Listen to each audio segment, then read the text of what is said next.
Hello guys, सबैजनालाई नमस्कार। फेरि पनि मैले एउटा सानो भिडियो अनि अन्तर्वार्ता लिएर आएको छु। यहाँ हामी अझ हाम्रो चाहिँ रोपाइ हुँदैछ आज। अनि धान यता रेडी लगभग आधी जस्तो भइसक्यो त्यो गरा चाहिँ। अनि अर्को चाहिँ जोतिसकेर रेडी छ। यता बाउसेहरू हुनुहुन्छ, यतै रोपारहरू रोप्दै हुनुहुन्छ, खाना हुनुहुन्छ, वार्ता गर्नेछौँ।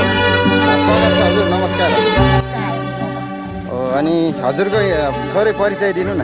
मेरो नाम हजुर रामेसा फुलासी, मन्थली नगरपालिका 14, मेरो घर 14 वटा नम्बर। 14 वडा नम्बर हो, बस्ती साबितको 7। अनि आज रोपाइ हुँदैछ, कस्तो हुँदैछ त हजुरको यो रोपाइ? कतिवटा रोपाइ पछिको लास्ट हो कि सुरु हो? रोपाइ भन्दाखेरि त हाम्रो त 5, 7, 8, 9 वडा रोपाइ लास्ट आज ए अन्तिम रोपाइ हो। ए अनि यो वडा नम्बर 14मा चाहिँ यो धान कतिको फल्छ अनि किसान सम्बन्धी के छ, के राय छ भन्नु न।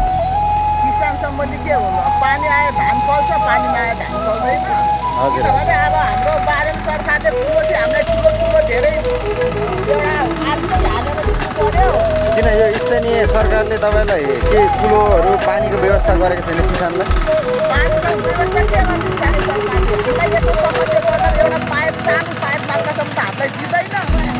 पाइपहरू केही व्यवस्था छैन है। केही व्यवस्था छैन हाम्रो। अनि यो 14 नम्बर वडामा अहिले कृषि सम्बन्धी सरकारले केही ध्यान नराख्नुको कारण चाहिँ के होला? अहिले किसानले यहाँ के भनेदेखि अहिले चाहिँ किनभने कृषि आउँदैछ भन्ने कुरा चाहिँ एउटा चाहिँ जानकारी पनि छ है। अहिले चाहिँ त्यो पूर्वाधार विकासबाट चाहिँ कृषि आउँदैछ भन्ने विकासको कुरा पनि छ र भर्खरकै हाम्रो कृषि आउँछ भन्दाखेरिमा भर्खर अहिले चाहिँ के अरे प्रदेशको चाहिँ 6 करोड चाहिँ हाम्रो 14 नम्बरमा परेको छ भन्ने कुरा पनि सुन्दैछु हामीले अब हो। अनि यो 14 नम्बर वडाको त्यो बाटो चाहिँ कस्तो छ त अहिले? बाटोको अवस्था के छ? सरकारले बाटो राम्रो बनेको छ कि छैन?